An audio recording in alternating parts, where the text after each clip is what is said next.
down to his last $437, and facing eviction with his 8-year-old daughter, former history teacher Ethan Reeves made a desperate decision to purchase an abandoned farmhouse at a rural county auction that nobody else wanted. What he discovered hidden beneath the dilapidated property would not only change their lives forever, but would uncover a Cold War mystery with presidential connections that had been waiting 60 years to be revealed. Before we jump back in, tell us where you're tuning in from, and if this story touches you, make sure you're subscribed, because tomorrow I've saved something extra special for you. Ethan Reeves stared at his bank account balance on his phone. Screen 437.62. The harsh blue light illuminated his exhausted face in the darkness of his parked sedan. Just 3 years ago, he had been a respected high school history teacher with tenure, a modest but comfortable suburban home, and enough savings to provide his daughter Lily with the stable childhood he'd always promised her mother before cancer took her away. Now, at 39, he was living in his car, sneaking Lily into YMCA showers before school, and counting every single dollar with meticulous care. The school district cuts had been ruthless and systematic, with humanities programs slashed across the county, and his relatively high salary making him an expensive liability. Ethan found himself among the first wave of layoffs. He'd believed his decade of excellent evaluations and his students' consistently high AP exam scores would protect him, but budgets had no room for sentiment. When the superintendent delivered the news with rehearsed regret, Ethan had maintained his dignity, nodding calmly as if discussing someone else's misfortune. "The private sector is always looking for people with your communication skills," the superintendent had offered weakly, avoiding eye contact. "And with your knowledge of historical archives, maybe the county museum could use a consultant." But the private sector wasn't interested in a teacher whose only expertise was making the Constitutional Convention fascinating to teenagers. The museum had already laid off half its staff. Within 6 months, Ethan had cycled through substitute, teaching, retail, and warehouse work, none of which paid enough to cover both rent and childcare. His emergency savings had evaporated with terrifying speed, disappearing into medical bills from Lily's asthma flare-up, car repairs after a fender bender that wasn't his fault, and the ever-increasing rent on their small apartment. Now, after spending their last night in the sedan parked behind a church, Ethan was down to his final decision: whether to tell Lily they were driving to his parents' home across the country, admitting complete failure to the father who had always warned him that teaching was a path to poverty, or to find some miraculous third option. As Lily slept, curled in the back seat, her small backpack serving as a pillow, Ethan scrolled mindlessly through local listings on his phone. Apartment rentals required first and last month's deposits he couldn't afford. Extended stay motels would drain his remaining money within a week. Even the homeless shelters had waiting lists that stretched for months.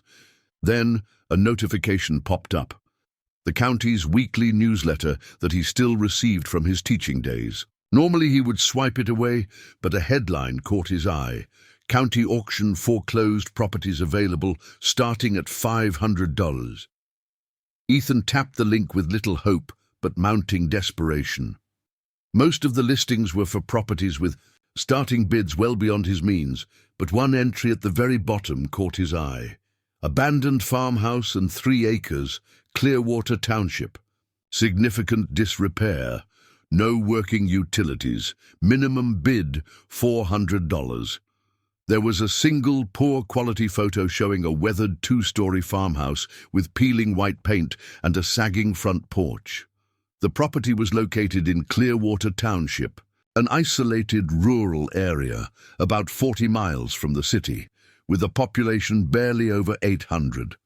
It was the kind of place Ethan had always been careful to avoid, small, remote communities with limited opportunities and even fewer resources for a young girl's education.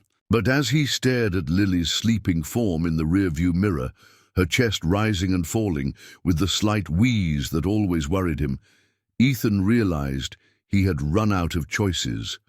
Even a dilapidated farmhouse was better than watching his daughter sleep in a car, and the auction was scheduled for 9 a.m., just a few hours away. "We'll make it work, Lil," he whispered, not wanting to wake her. "Somehow, we'll make it work." The county courthouse was an imposing granite building that had once represented authority and stability to Ethan. Now it felt like a final judgment as he parked in the visitor's lot, gently woke Lily, and tried to smooth his rumpled button-down shirt. "Where are we, Daddy?" Lily asked, rubbing sleep from her eyes, her dark hair tangled from using the backpack as a pillow. "We're going to an auction, sweetheart. It's like a big sale where people bid on things they want to buy." "What are we buying?" Her innocent question carried a weight Ethan felt in his chest. "Maybe a house," he said, trying to keep his voice light. "A project house that needs some fixing up." Lily's eyes widened, like on those TV shows where they make everything pretty again. Ethan managed a smile. "Something like that. But I need you to be on your best behavior, okay? You can bring your book, and you need to sit quietly while I handle the grown-up part." Inside the courthouse basement, the auction room was half-filled with about 20 people, mostly contractors and property investors, by the look of their casual but professional attire and confident postures. Ethan felt painfully out of place, in his wrinkled clothes, with dark circles under his eyes and a child clinging to his hand. They took seats in the back row, and Ethan handed Lily her worn copy of The Secret Garden. The irony wasn't lost on him, a story about an orphan finding hope in a neglected garden seemed almost too on the nose for their situation. Preparing and narrating this story took us a lot of time, so if you are enjoying it, subscribe to our channel. It means a lot to us. Now, back to the story. A county clerk approached, clipboard in hand. "Are you here to observe or to bid?" She asked, her tone neutral but her eyes taking in their disheveled appearance. "To bid," Ethan said, straightening his shoulders. "I need to register for the Clearwater Township property." The clerk's expression shifted subtly. "The old Hargrove. Place?" She glanced at Lily, then back to Ethan. "You know there's no running water or electricity, right? Place has been vacant for almost 30 years. "I'm aware of the condition," Ethan said, though he wasn't, not really. "I'm prepared to make the necessary repairs." The clerk seemed about to say something else, then thought better of it. She handed him a bidding paddle with the number 17 and a form to complete. "Minimum bid is $400. No financing options. Payment due immediately after successful bid. Cash or certified check only." Ethan nodded, filling out the form with hands that trembled slightly. Beside him, Lily had become engrossed in her book, her small finger following the lines of text. He was grateful for her distraction. She didn't need to see his anxiety. The auctioneer, a portly man with a booming voice that belied his age, began promptly at 9 a.m. The first several properties went quickly, selling to seasoned bidders for amounts that made Ethan's remaining $437 seem increasingly pathetic. His pulse quickened with each property sold, anxiety and hope battling for dominance. Finally, after what seemed like hours, but was actually only 40 minutes, the auctioneer announced the Clearwater Township property. The description was brief and uninspiring. Item 12. Abandoned farmhouse on 3.2 acres, significant structural issues, no working utilities, property sold as is. Opening bid $400. The room fell silent. No paddles went up. "Come now," the auctioneer cajoled. 3 acres with an existing structure just 40 minutes from the city. Someone start us off at $400. More silence. A few investors exchanged glances, but no one moved. Ethan felt a surge of both hope and trepidation. Why was no one bidding? Was the property so worthless that even professional flippers wouldn't touch it? But what choice did he have? Between homelessness and a broken-down farmhouse, the decision was clear. Slowly, his hand raised the paddle. $400, he said, his voice steadier than he expected. The auctioneer looked relieved. We have $400 from bidder number 17. Do I hear 450? Ethan held his breath, waiting for someone to outbid him. A grey-haired man in a flannel shirt seemed to consider it, looking down at a notepad, then shook his head slightly. $400 going once, the auctioneer called, scanning the room. Going twice. Another pause. Sold to bidder number 17 for 400. Lily looked up from her book. Did we win something, Daddy? Ethan nodded, a strange mixture of relief and dread washing over him. We did, sweetheart. We just bought us a house. The transaction was processed with alarming speed. Ethan handed over $400 in cash, nearly everything he had, and received a folder of paperwork in return. The deed, property tax information, a crude map showing the location, and a disclaimer form absolving the county of any responsibility for the condition of the property or any items abandoned there. As he was gathering the documents, the clerk who had registered him earlier approached again. Mr. Reeves, she said quietly, glancing to ensure no one was listening, I probably shouldn't say this, but I feel I should warn you about that property. Ethan tensed. What about it? The Hargrove place has a history. Old man Hargrove wasn't well liked in Clearwater, very secretive, very paranoid. When he disappeared in the late 80s, there were all sorts of rumors. She paused. Some people say the government was involved. The government? Ethan couldn't help a small, incredulous laugh. What, like the FBI or something? I'm just telling you what people say, she replied defensively.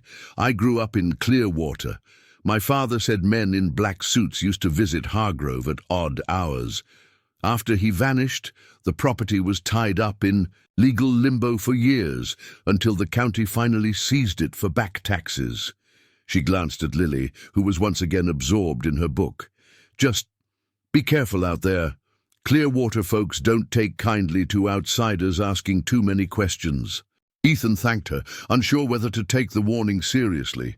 Small towns were notorious for their gossip and conspiracy theories. As a history teacher, he'd always found such local legends fascinating, but rarely factual. Still, a chill ran down his spine as he guided Lily back to their car. With the deed secured in the glove compartment and directions pulled up on his phone's GPS, Ethan faced his daughter with forced enthusiasm. Ready for an adventure, Lil? We're going to see our new home. Lily, with the remarkable resilience of children, bounced in her seat. Is it a big house? Does it have a yard? Can I have my own room?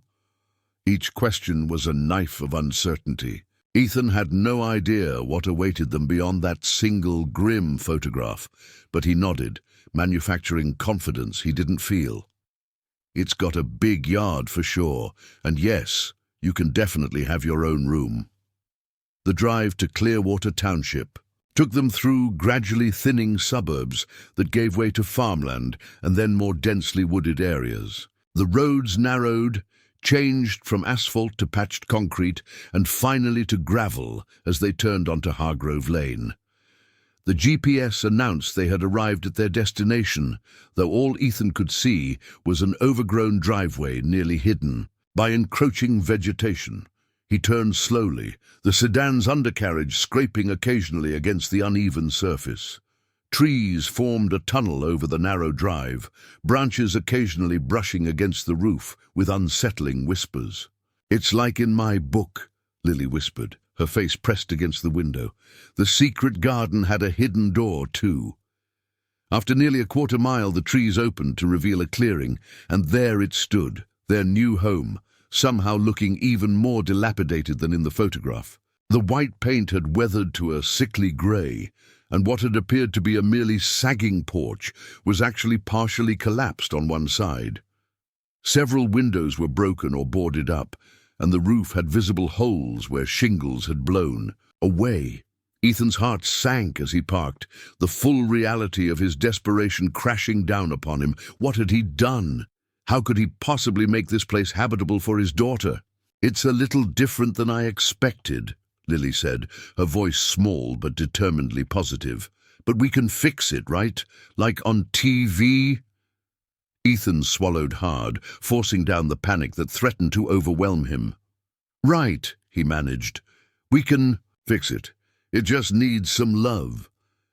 They approached cautiously, testing each porch step before putting their full weight on it. The front door hung crookedly on rusted hinges, secured by a simple padlock that came with a key taped to the inside of the property folder. The lock opened with a protesting screech, and the door swung inward with a groan that seemed almost human. Inside, the air was stale and thick with dust. Cobwebs stretched across corners, and the wooden floorboards creaked ominously beneath their feet.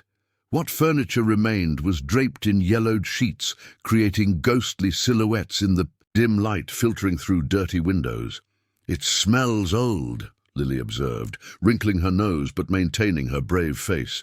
"That's just dust and closed-up air," Ethan assured her, trying to ignore the underlying smell of mildew and possibly animal intrusions. "Once we open some windows and clean a bit, it'll smell much better." They moved carefully through the first floor, taking inventory. A living room with a stone fireplace, clogged with old ashes and what might have been an animal nest. A dining room with built-in cabinets, their glass doors cloudy with grime. A kitchen with ancient appliances. A refrigerator from perhaps the 1960s, a stove with mechanical knobs and a cracked ceramic top, wooden cabinets hanging precariously from loose hinges. There was a small bathroom with a clawfoot tub stained rust red from dripping water, a toilet that Ethan didn't dare inspect too closely, and a sink with handles but no faucet. The plumbing, at least in theory, existed, though whether it functioned was another question entirely. Upstairs, they found 3 bedrooms, a master with a metal bed frame still in place, and 2 smaller rooms that might have once been children's bedrooms or perhaps guest rooms. One had faded wallpaper with a pattern of little sailing ships. The other painted a barely discernible pale yellow. "This one," Lily declared, standing in the yellow room. "I want this one. It's sunny, like my name." Ethan nodded, grateful for her optimism when his own was flagging severely. "Good choice, Lil. Southern exposure. It'll be warm in the winter." As they continued exploring, Ethan made mental calculations. With only $37 remaining, what could he possibly do first? They needed water, electricity, heat. The roof needed patching before the next rain. The porch was a safety hazard. The list seemed endless, impossible, yet he had to start somewhere. Back downstairs, Ethan noticed something he'd overlooked on their first pass. A door, partially, hidden behind the kitchen pantry that seemed to lead to a basement or cellar. It was secured with a deadbolt that wasn't on the main key ring. "What's down there?" Lily asked, noticing his attention. "Probably a basement," Ethan said. "But we can't get in right now. We'll check it another time." "Maybe it's like the secret garden," Lily said, eyes wide with possibility. "Maybe there's treasure down there." Ethan smiled despite himself. "Maybe, sweetheart. But first, let's go back to town. We need to get some supplies before it gets dark." With their remaining 37, they purchased the bare essentials from a small general store in Clearwater's modest downtown. A gallon of water, bread, peanut butter, a flashlight, batteries, a camping lantern, and a tarp.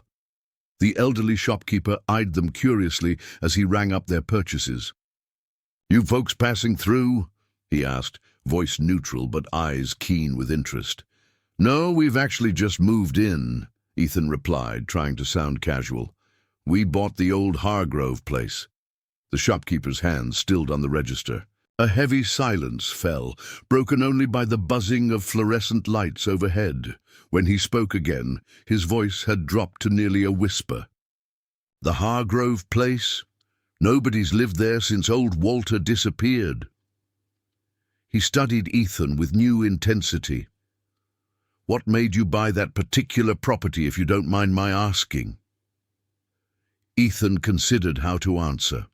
The truth, that he was desperate and it was all he could afford, seemed too revealing. "I'm interested in historical restoration," he said instead, drawing on his teaching background to sound more credible. "The property has good bones, and the price was right."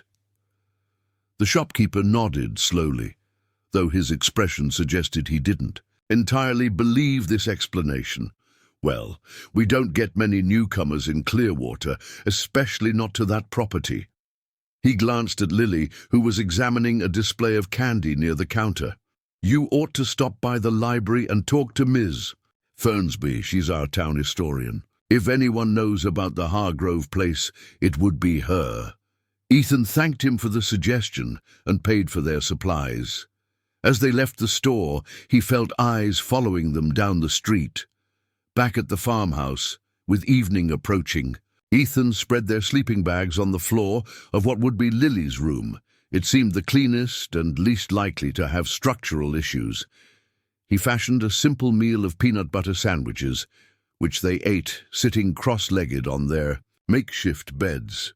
"It's like camping," Lily said cheerfully, brushing crumbs from her shirt. "Indoor camping." "That's exactly right," Ethan agreed, grateful for her ability to find adventure where he saw only hardship. "And tomorrow we'll start making improvements. This will feel like home before you know it." As darkness fell, the house seemed to come alive with sounds, the settling of old timbers, the scurrying of what were hopefully just mice in the walls, the whisper of wind through broken window seals. The camping lantern cast long shadows across the peeling walls, creating monstrous shapes that Ethan tried to distract Lily from noticing. He read to her from the secret garden until her eyelids grew heavy, the parallel between the story and their situation not lost on him. Like Mary Lennox, Lily had lost her mother. Like Mary, she was now in a strange, somewhat forbidding new home. Ethan could only hope that, like in the story, they too would find unexpected renewal in this forgotten place. When Lily finally drifted off to sleep, Ethan sat in the dim lantern light, the reality of their situation crashing over him in waves.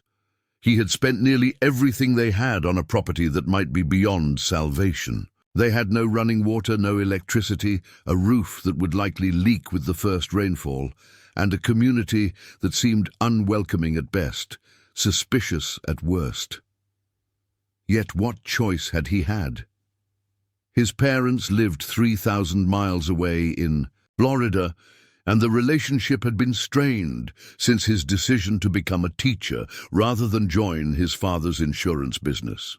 His friends, mostly fellow teachers, were struggling themselves in the wake of the budget cuts. There had been nowhere else to turn. Ethan pulled out his phone, the battery down to 12% with no way to charge it until tomorrow. He opened his banking app and stared at the remaining balance, $37.62. Not even enough for a tank of gas. They were truly committed now. There was no turning back. As he set an alarm for early morning, planning to explore the property more thoroughly in daylight, a notification popped up, an email from the county records office confirming his property purchase. Attached was a more detailed survey of the land than what had been included in his folder, showing not only the house and immediate yard, but also the boundaries of the acreage and what appeared to be several outbuildings he hadn't noticed during their arrival. Zooming in on the crude digital scan, Ethan noticed something odd, a structure marked behind the house that was significantly larger than what might be expected for a traditional cellar or storm shelter.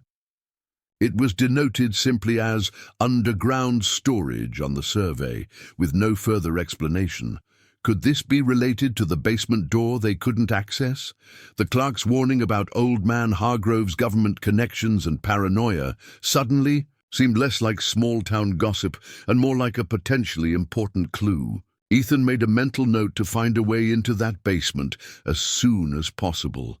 If nothing else, it might provide better shelter than the decaying main house until he could make critical repairs. With that thought tugging at his mind, he finally lay down beside his daughter, listening to her soft breathing and the unfamiliar creaks and groans of their new home. Despite everything, the uncertainty, the fear, the overwhelming challenges ahead, he felt a small spark of something he hadn't experienced in months: hope. Whatever secrets this old farmhouse held, they were now his to discover. And maybe, just maybe, there was something here that could help them build the new beginning they so desperately needed. As he drifted toward an uneasy sleep, Ethan couldn't shake the feeling that they hadn't chosen this house by random chance, that somehow this abandoned property had been waiting for them. It was a fanciful thought, one his rational mind dismissed immediately, but it lingered nonetheless, a strange comfort in the darkness of their first night in their new home. Outside, a half-moon rose over the overgrown fields, casting silver light across the weathered farmhouse and the hidden spaces beneath it. Spaces that had kept their secrets for decades, waiting for someone with the right combination of desperation and determination to uncover them. The first rays of morning sunlight streamed through the broken upstairs window, waking Ethan before his phone alarm. For a disorienting moment, he didn't recognize his surroundings. The peeling wallpaper, the dust-covered floor, the unfamiliar shadows of a house he now owned. Beside him, Lily slept peacefully, her dark hair spread across her makeshift pillow, one small hand clutching the edge of her sleeping bag. Reality came rushing back as he sat up, muscles stiff from the hard floor. Yesterday's desperate purchase, the cryptic warnings from townspeople, the mysterious locked basement door, and most pressing of all, their dire financial situation. With only $37, $62 to their name, Ethan needed to devise a plan, not just for survival, but for transforming this abandoned property into a home. He had promised Lily stability, and he refused to let her down again, even if it meant pushing himself beyond what he thought possible. Careful not to wake his daughter, Ethan crept downstairs to further assess their new home in the revealing light of day. The problems were even more apparent than they had been yesterday. Water damage on the ceiling, extensive rot on the window frames, animal droppings in corners. Yet there were unexpected positives too. The stone foundation appeared solid. The hardwood floors, beneath layers of dust and grime, were oak and might be salvageable. The fireplace, once cleaned out, could provide heat while they figured out the electrical situation.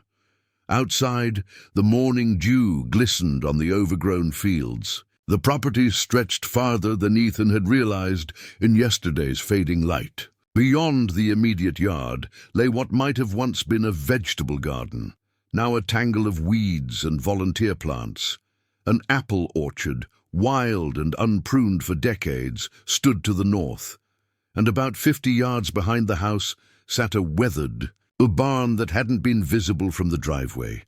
Ethan approached it cautiously, testing the large sliding door, which groaned but moved with surprising ease.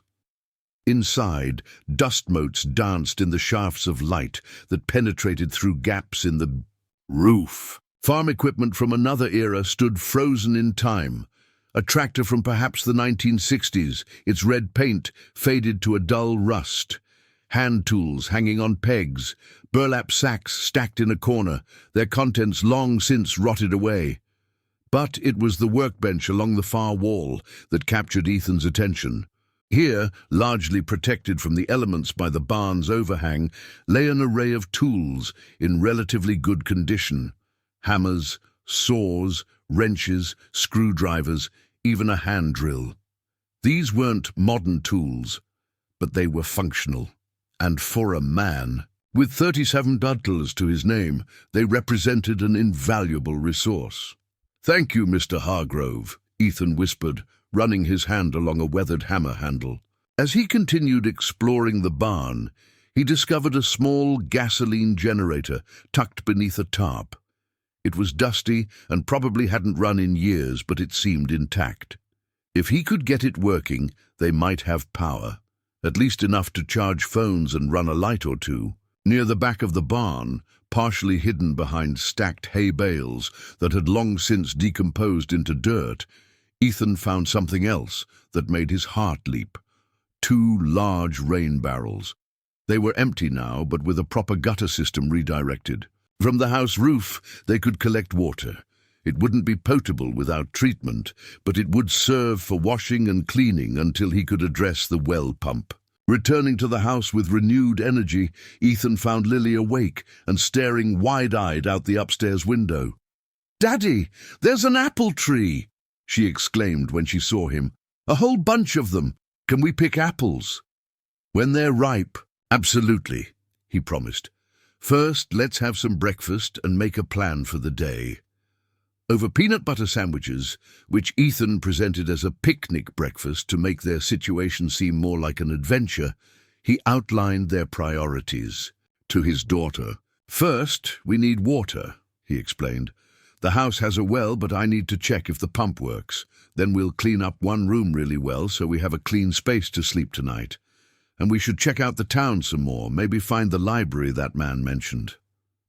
"And look for the key to the basement," Lily added, recalling their discovery from yesterday. "That too," Ethan agreed.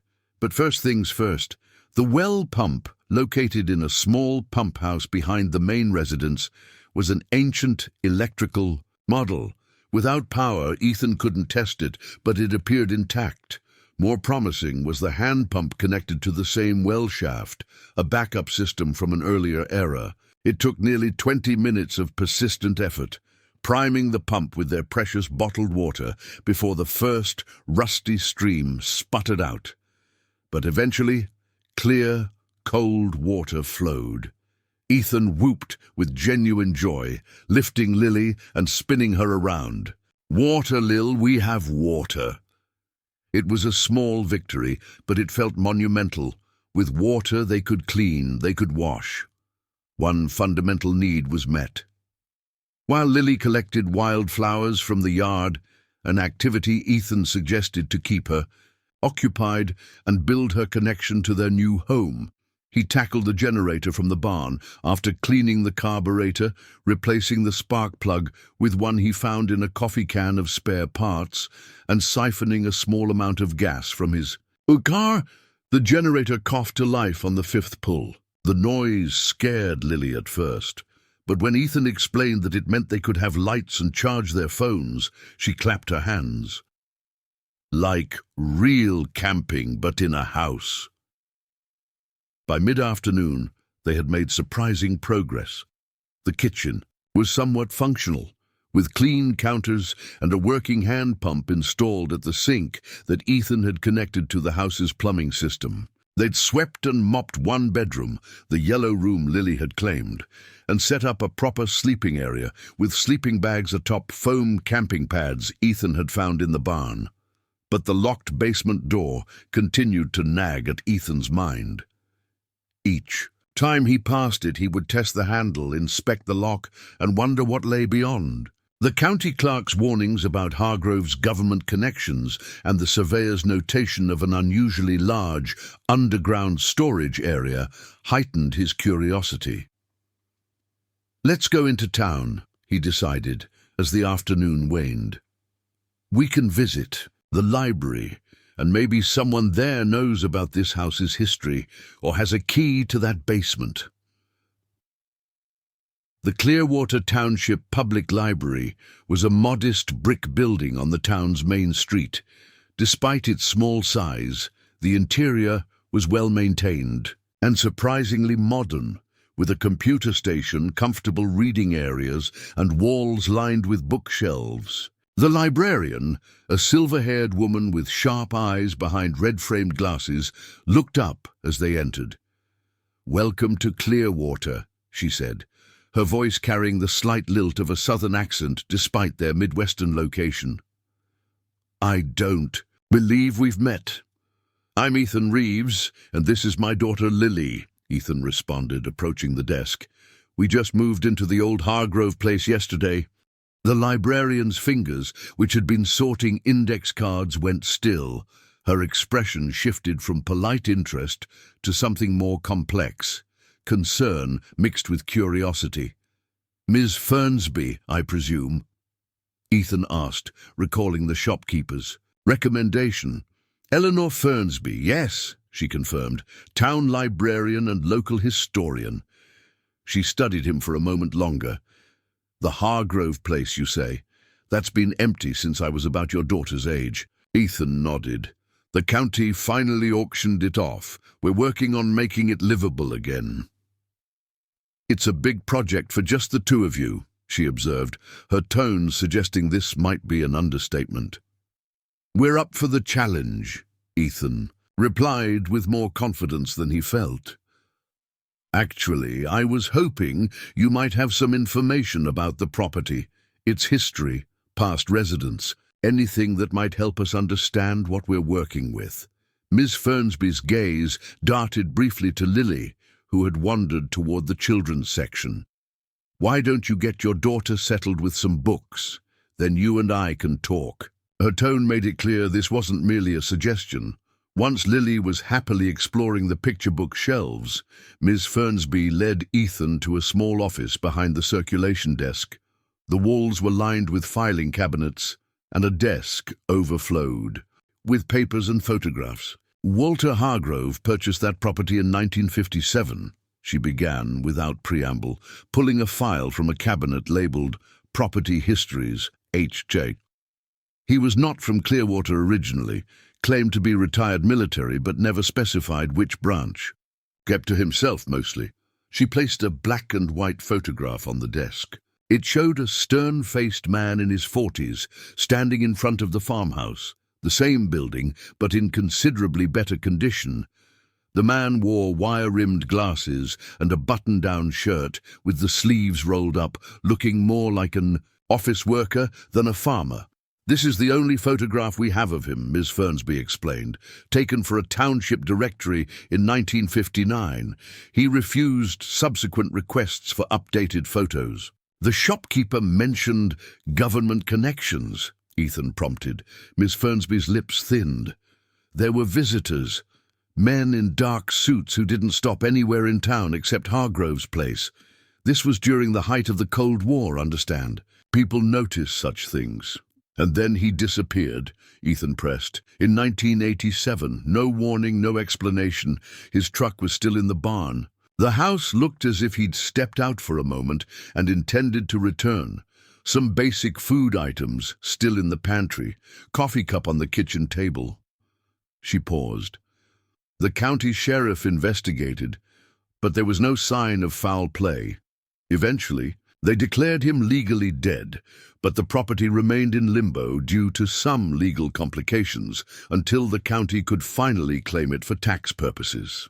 Ethan considered this information. "Did Hargrove have any family? Anyone who might have had a key to the house, specifically to a basement door?" Ms. Fernsby's eyebrows rose slightly. "You found the basement door already?" "It's hard to miss," Ethan said, "though we can't open it." "Hargrove had no family that anyone knew of," she replied. "As for keys—" She hesitated. "The sheriff's department would have had a set when they investigated his disappearance. I suppose they might still have them in evidence storage. Would they let me see them, given that I own the property now?" "Sheriff Donovan is Walter Hargrove's nephew," Miss Fernsby said, her voice dropping to near a whisper. "His mother was Hargrove's sister, though they were estranged. He doesn't advertise the connection, prefers to let people think the Hargrove line ended with Walter."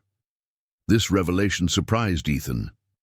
"So the current sheriff is related to the previous owner of my house?" "Distantly," Ms. Fernsby confirmed, "and not happily. But yes, if anyone has keys or information about that basement, it would be him. She glanced at her watch. The sheriff's office closes at 5, but Donovan is usually there until 6, doing paperwork. Ethan thanked her for the information, but as he turned to leave, she caught his arm. "Mr. Reeves," she said softly, "Clearwater is a small town with a long memory. Walter Hargrove was viewed with suspicion when he lived here, and that suspicion hasn't entirely faded. By moving into his house, you've inherited some of that attention. Tread carefully, especially with your questions." "I'm just trying to make a home for my daughter," Ethan assured her. Ms. Fernsby's expression softened. "A noble goal. Just be aware that in small towns like this, history and present are often more interwoven than outsiders realize." The sheriff's office was located in a small, purpose-built building next to the township hall. A single patrol car sat in the parking lot, and the lights inside were still on, despite the approaching evening hour.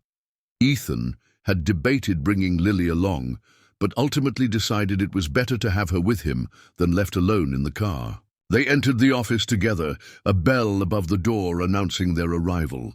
Sheriff Donovan was younger than Ethan had expected, perhaps in his early 40s, with close-cropped grey hair and the trim physique of someone who maintained military discipline.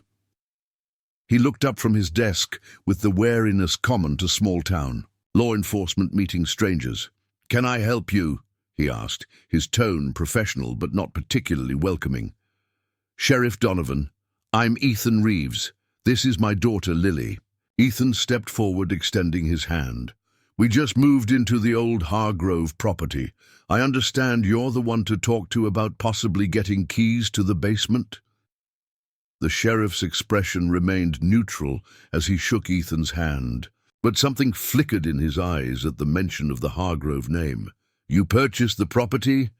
"At the county auction yesterday," Ethan confirmed. Donovan leaned back in his chair, assessing them with a practiced eye. "That place has been empty for 30 years. What made you decide to buy it?" It was the same question the shopkeeper had asked, and Ethan gave a similar answer. "I'm interested in historical restoration.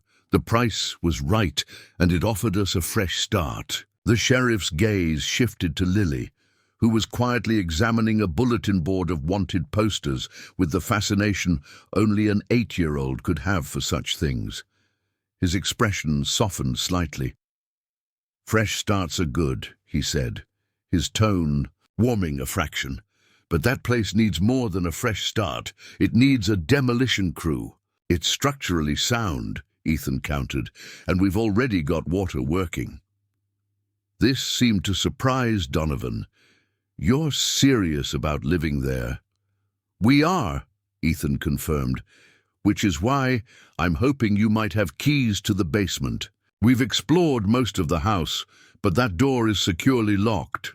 The sheriff drummed his fingers on his desk, clearly debating with himself. Finally, he stood and walked to a filing cabinet in the corner. "The department retains evidence from unresolved cases indefinitely," he explained, unlocking the cabinet with a key from his belt. "My predecessor never officially closed Hargrove's disappearance, though it's been presumed he either left voluntarily or met with some kind of accident in the woods." He pulled out a manila envelope and returned to his desk. From it, he extracted a ring of keys, old, tarnished, but clearly well organized. Each had a small paper tag attached. "These were found hanging by the kitchen door," Donovan explained. "The investigating officers tried them on various locks around the property. He sorted through them, reading the tags, until he found one labeled basement. This should be what you're looking for." He hesitated before handing it over. "Before I give you this, Mr. Reeves, I need to be clear about something. That property has been a source of rumors and speculation for decades. Walter Hargrove was—" He glanced at Lily, choosing his words carefully. "An unusual man with unusual interests. If you find anything concerning while renovating, anything at all, I expect you to contact my office immediately." The seriousness of his tone made Ethan nod his agreement. "Of course, Sheriff." Donovan finally handed over the key. "Good luck with your restoration project. Clearwater could use some new blood and some fresh optimism." His eyes drifted again to Lily, especially the school. Enrollment's been dropping for years. As they left the sheriff's office, Ethan couldn't shake the feeling that everyone in this town knew something about the Hargrove property that they weren't fully sharing. There was concern in their warnings, yes, but also a strange expectancy, as if they were waiting to see what would happen now that someone had disturbed the dormant property. "Are we going to open the basement now, Daddy?" Lily asked as they drove back toward the farmhouse, the basement key secure in Ethan's pocket. "First thing tomorrow morning," he promised. "It's getting late, and we should have dinner and rest. We've had a big day already." The truth was, Ethan wasn't sure what they might find in that basement, and he preferred to explore it in full daylight, preferably after Lily was occupied with something else. The repeated warnings from townspeople had stirred his caution, if not outright concern. That night, they ate a simple dinner of more peanut butter sandwiches, supplemented with apples Lily had collected from the orchard. The generator provided enough power for the camping lantern, casting a warm glow around their makeshift bedroom. Despite the circumstances, there was something undeniably cozy about their situation. A father and daughter camping in their own house, pioneers in their own renovation adventure. As Ethan tucked Lily into her sleeping bag, she looked up at him with serious eyes. "Daddy, are you scared about tomorrow?" The question caught him off guard. "Scared? About the basement?" "No, honey. Just curious." "The people in town are scared of it," she observed with the unfiltered honesty of childhood. "The librarian lady was scared, and the sheriff man too, I could tell." Ethan sometimes forgot how perceptive children could be, how they absorbed emotional undertones adults thought they were successfully hiding. "I think they're cautious because they don't know what's down there," he explained. "When people don't know things, they sometimes get nervous, but we're explorers, right? Like in your books, we find out the truth of things."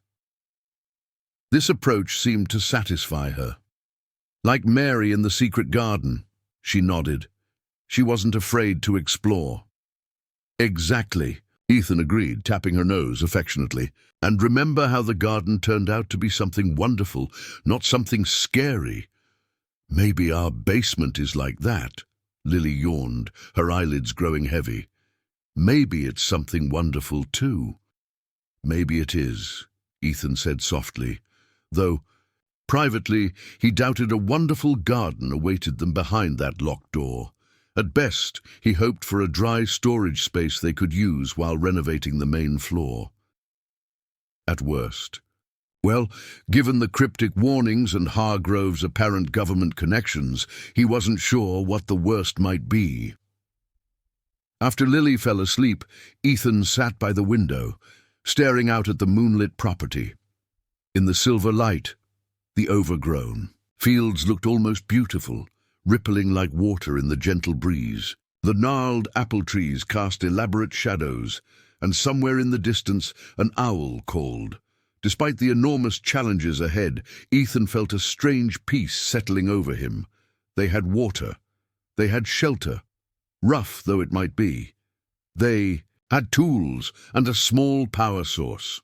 Most importantly, they had each other and the freedom to determine their own path forward. For the first time since losing his teaching position, Ethan felt something like control returning to his life.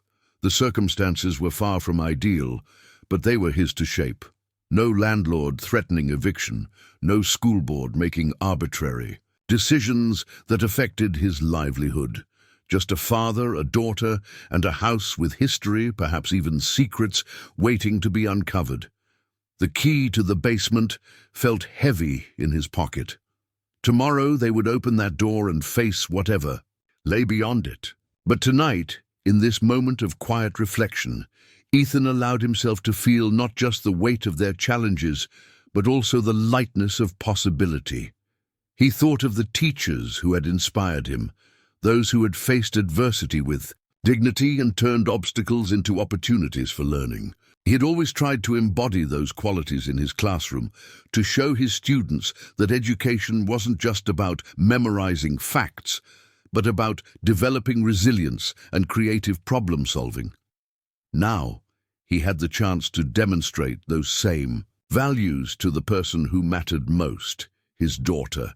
Through his actions, not just his words, he could show Lily that setbacks weren't endpoints but doorways to unexpected paths. As the night deepened, Ethan finally returned to his sleeping bag.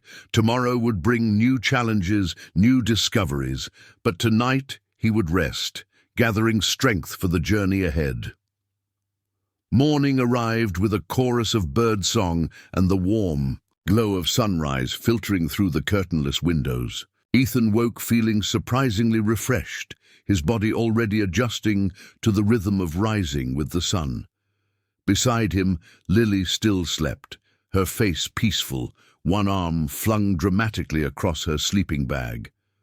Carefully, so as not to wake her, Ethan crept downstairs. The basement door waited, its old wood seeming to hold its secrets close. For a moment he stood there, the key in his hand, listening to the quiet of the early morning. Then with a deep breath, he inserted the key into the lock. It turned with surprising ease, the mechanism sliding open with a well-oiled click. The door itself creaked slightly as Ethan pulled it open, revealing a set of wooden stairs descending into darkness. The air that rose from below was cool but not damp, drier than he would have expected from a typical basement. Retrieving his flashlight, Ethan took a tentative step down. The stair held his weight without protest, as did the next. Unlike the rest of the house, the staircase seemed in remarkably good condition, the wood sturdy and well-maintained. As he descended, Ethan's flashlight beam revealed walls of poured concrete rather than the stone foundation he had expected. The workmanship looked professional, almost industrial. This was no farmer's root cellar or simple storage area.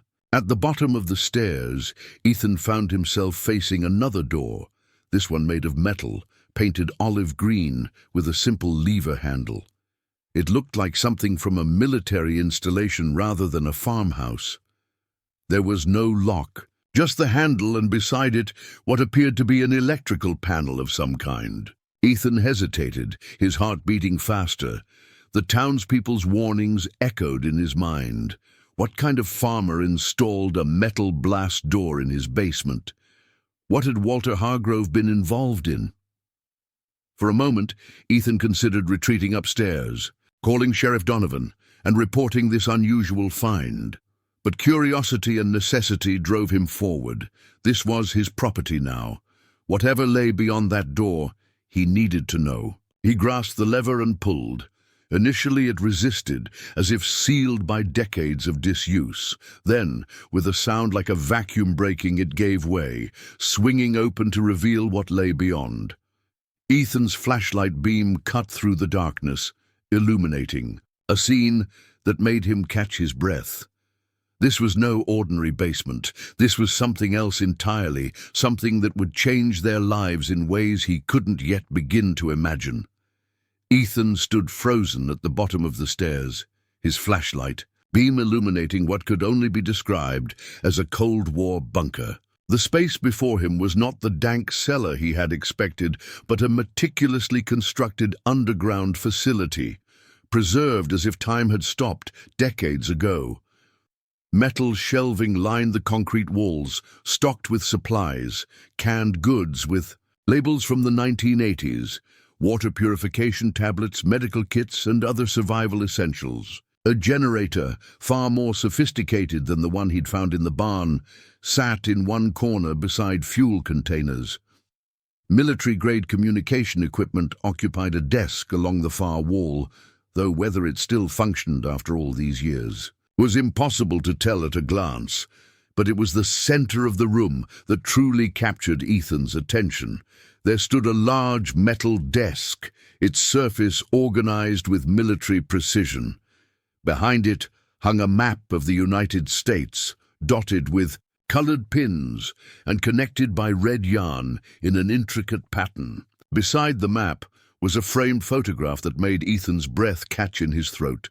Walter Hargrove, much younger than in the library's township photo, standing on the White House lawn, shaking hands with President Kennedy. "What were you involved?" "In Hargrove?" Ethan whispered, stepping further into the room. The bunker extended beyond this initial chamber. A hallway branched off to the right, leading to 3 additional rooms. The first appeared to be sleeping quarters with 2 military-style bunks. The second was a bathroom facility with a shower, toilet and sink, all connected to what looked like a self-contained water and waste management system. The third room was secured by another metal door, this one with a combination lock. Ethan returned to the main room, his mind racing. This was far beyond a paranoid farmer's bomb shelter. The construction was professional, the supplies military-grade. The communication equipment alone must have cost a fortune in the 1960s. And in that photograph with Kennedy, Hargrove clearly had connections at the highest levels of government. Drawn back to the desk, Ethan carefully examined the items arranged on its surface. A logbook sat open, its last entry dated May 17, 1987, presumably just before Hargrove's disappearance. The entry was brief, but chilling. Confirmation received. Situation Omega potentially active, awaiting final verification from Arlington before implementation of Protocol 7. Beside the logbook lay a leather-bound folder stamped with an insignia Ethan didn't recognize, an eagle clutching what appeared to be a key surrounded by a circle of stars. The folder was secured with a leather strap, but no lock. With careful fingers, Ethan undid the strap and opened it. Inside were documents, many stamped top secret and eyes only. They detailed something called Operation Weathervane, which appeared to be a contingency plan for government continuity in case of nuclear attack. Hargrove's name appeared on several documents with the title Regional Coordinator, Sector 7. As Ethan flipped through the pages, he came across a map of what appeared to be a network of bunkers across the Midwest, each marked with a code name. The Clearwater location, his property, was labeled Keystone. "Daddy!" Lily's voice called from the top of the stairs, making Ethan jump. "Are you down there? Can I come see?" Ethan quickly closed the folder, his heart pounding. "Just a minute, sweetheart. It's dusty down here. Let me check if it's safe first." He needed time to process what he'd found, to decide how much to show Lily, and to consider the implications. This wasn't just a fascinating historical discovery. These were classified government documents, potentially still sensitive even decades later. Glancing around the room once more, Ethan noticed something he'd overlooked, a small safe built into the wall behind the desk, partially hidden by a hanging calendar frozen in May 1987.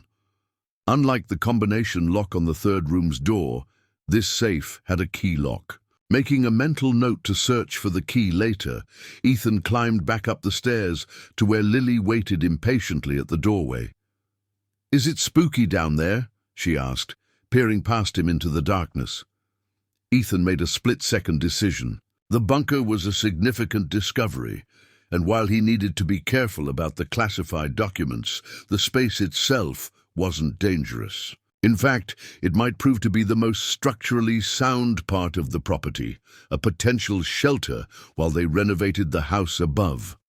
"It's not spooky at all," he said, taking her hand. "It's actually pretty amazing. Come see, but stay close. To me, okay?" Lily's eyes widened as they descended the stairs together, her small flashlight beam dancing across the walls. When they reached the bottom and entered the main room, she gasped. "It's like a secret spy base," she exclaimed, immediately drawn to the map with its colorful pins and connecting yarn. "Something like that," Ethan agreed, watching her carefully. "Mr. Hargrove, the man who lived here before, worked for the government during the Cold War." "What's the Cold War?" Lily asked, moving to examine the communication equipment. It was a time when America and another country called the Soviet Union were afraid of each other, Ethan explained, slipping naturally into teacher mode. They never actually fought a war, but they prepared for one, just in case. This room was part of those preparations. Lily nodded, accepting this simplified explanation. So Mr. Hargrove was a good guy. He was protecting people. Ethan considered the question, looking again at the photo with Kennedy. I think he was trying to, yes. Cool, Lily declared, her natural resilience and childlike acceptance transforming what might have been a frightening discovery into an adventure. Can this be part of our house, too, like a secret hideout? The question brought Ethan back to their immediate circumstances. The bunker was dry, secure, and already equipped with basic necessities. It might indeed serve as temporary living quarters while they tackled the renovations upstairs, a practical solution he hadn't anticipated. That's a great idea, Lil, he said, giving her a smile. It definitely could be our hideout for a while, but let's keep it our secret for now, okay? I'm not sure if we're supposed to tell anyone about this place. Lily nodded solemnly, pleased to be entrusted with a secret, like in spy movies, classified information. Exactly, Ethan agreed, relieved at her understanding. Now let's see if we can get some of these systems working. I bet this place has its own power and water. The next few hours were a crash course in Cold War bunker technology. Remarkably, many of the systems were designed for longevity and easy reactivation after periods of disuse. The generator required some cleaning and a fresh supply of fuel, which Ethan fetched from the barn, but it started on the third attempt, flooding the bunker with light from overhead fluorescent fixtures. The water system proved more challenging. It operated on a closed loop, filtering and recycling water stored in tanks beneath the floor. After several failed attempts to prime the pumps, Ethan finally located the manual and followed its detailed instructions. Within an hour, they had running water, cold but clean. Look, Daddy, Lily called from the bathroom. The toilet flushes and everything.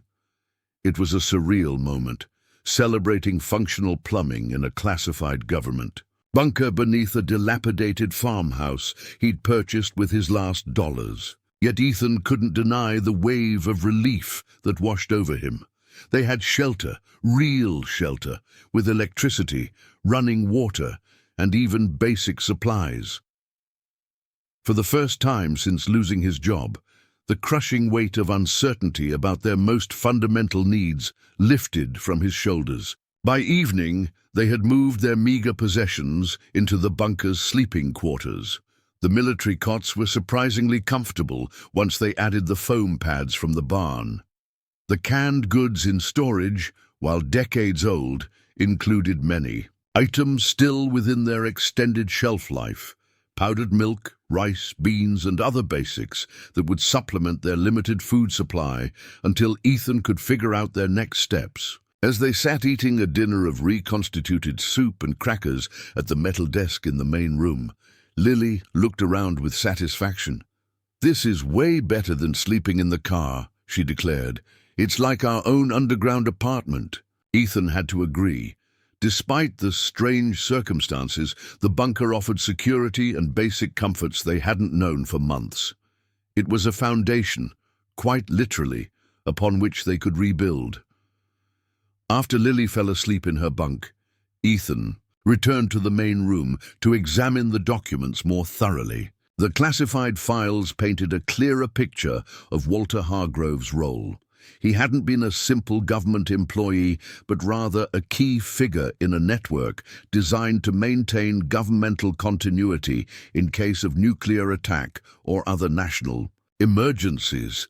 The Clearwater property, Keystone, served as a regional communication hub meant to coordinate between higher authorities and local response teams. The map, with its connected pins, represented similar facilities across the country, forming a web of communication that could function even if major cities and military installations were destroyed. It was a relic of Cold War planning, meticulous, paranoid, and now largely obsolete in the age of the internet and satellite communications. Yet Hargrove's final logbook entry troubled Ethan. What was Situation Omega? Why had Hargrove disappeared immediately after noting it? And most importantly, was this information still classified, still sensitive after all these years? Ethan's teaching background included units on the Cold War, but this level of detail about contingency operations had never appeared in textbooks. He was glimpsing a shadow history, the plans and preparations that had happened beneath the surface of public knowledge. The combination-locked room still intrigued him. What lay beyond that final door that required additional security? And where was the key to the wall safe? Exhaustion eventually overcame curiosity.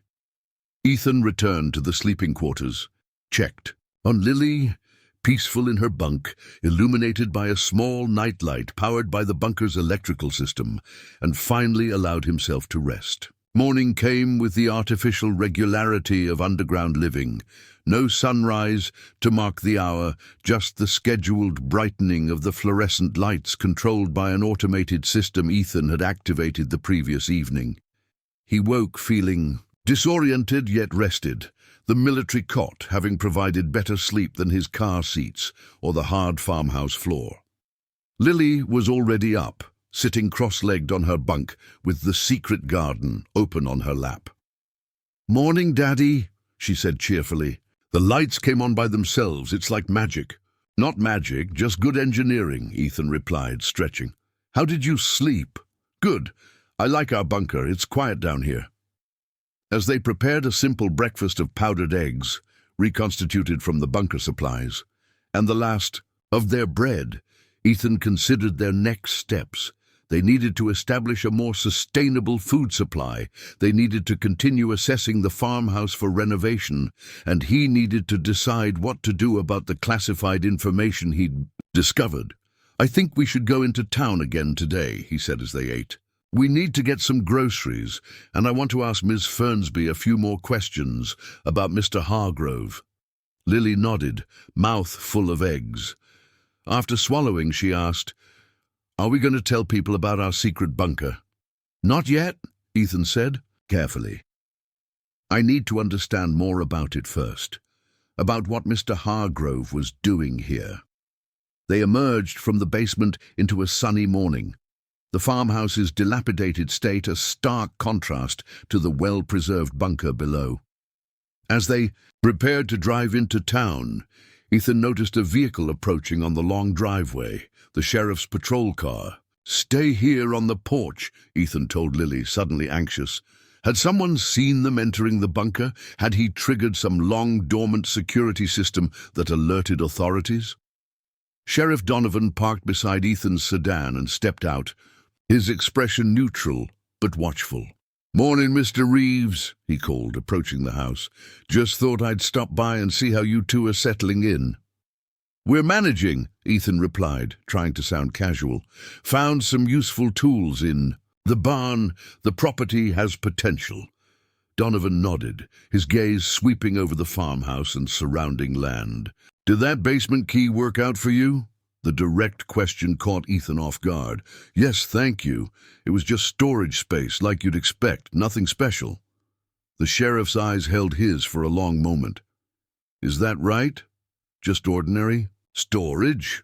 Before Ethan could respond, Lily piped up from the porch.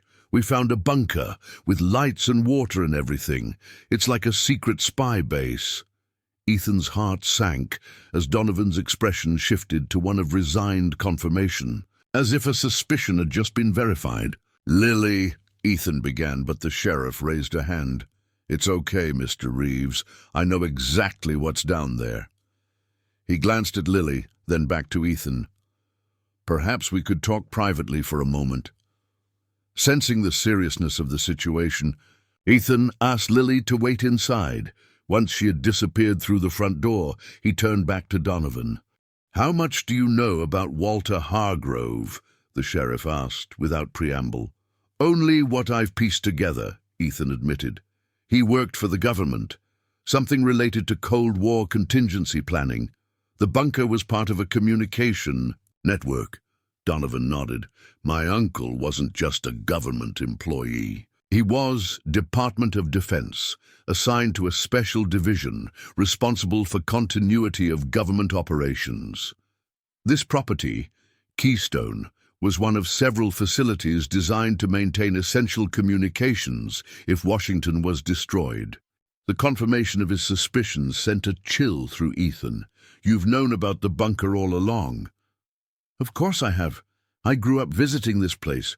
Walter showed me the facility when I was about your daughter's age, sworn to secrecy.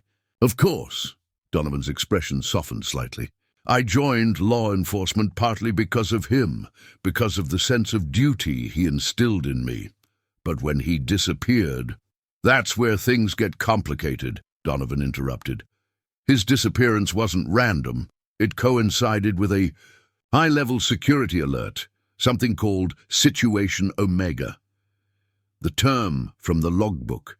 What was it? Nuclear threat? Donovan shook his head. Not nuclear. Something else. Something Walter wouldn't fully explain even to me. All I know is that he received a coded message one night in May '87. He told my mother to take us and stay with relatives in Ohio for a few weeks. When we returned, he was gone. No trace. The official investigation was minimal, Donovan finished. Within days of filing the missing persons report, I received a visit from men claiming to be from the Department of Defense. They explained that Walter had been reassigned, that we shouldn't ask questions, that the property would be held in a special trust until certain conditions were met. What conditions? Ethan asked. They never said, but they maintained the property taxes through some government fund until about 5 years ago. Then the payments stopped, and eventually the county seized the property. Donovan studied Ethan with renewed intensity. Which brings me to you, Mr. Reeves. Of all the foreclosed properties in the county auction, you happened to choose this one. Why? The question carried a weight of suspicion that made Ethan uncomfortable. It was the only one I could afford, he said honestly. I had less than $500 to my name.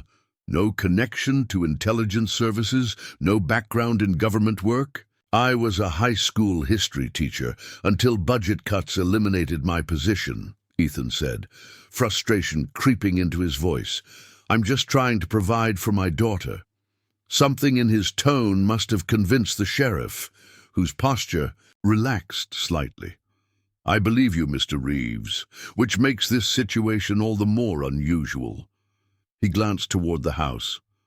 You've found classified facilities that have been dormant for decades, facilities that might still be of interest to certain government entities. Are you saying I'm in danger? Ethan asked, thinking immediately of Lily. I'm saying you may have inadvertently stepped into something larger than yourself. Donovan hesitated. That third room in the bunker, the one with the combination lock.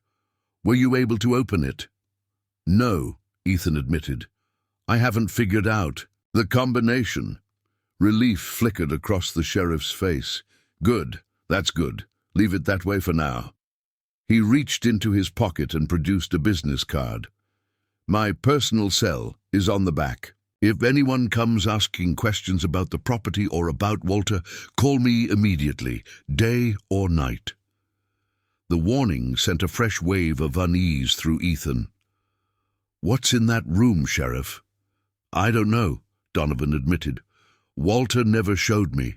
Said it was need to know, and I didn't need to know. He looked at Ethan directly. But whatever it is, it was important enough that my uncle dedicated his life to protecting it. Important enough that he disappeared without a trace rather than compromise it. As the sheriff turned to leave, another question occurred to Ethan. The wall safe behind the desk. Do you know where the key might be? Donovan paused. What wall safe? It seemed there were aspects of the bunker even Walter's nephew hadn't been privy to. Never mind, Ethan said quickly. Thanks for checking in on us.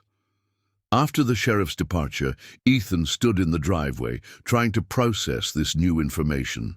The property he'd purchased out of desperation wasn't just a rundown farmhouse. It was a Cold War installation, still potentially active in some government database, still possibly monitored. Yet despite the unsettling implications, Ethan couldn't deny the opportunity the bunker presented. It was shelter, infrastructure, a foundation upon which to rebuild while they renovated the farmhouse above. The question was whether they could safely use it without attracting unwanted attention. When they finally made it into town, Ethan's perception had shifted. The sleepy main street of Clearwater no longer seemed merely quaint, but potentially deliberate. A rural location chosen for its obscurity, its distance from likely nuclear targets. Had the entire town been selected as the site for Keystone because of its strategic insignificance? At the library, Ms. Fernsby was shelving books when they entered. She greeted Lily warmly, suggesting she might enjoy the new collection of adventure stories that had just arrived. Once Lily was settled in the children's section, the librarian turned to Ethan with knowing eyes. "You found it, didn't you?" she asked quietly.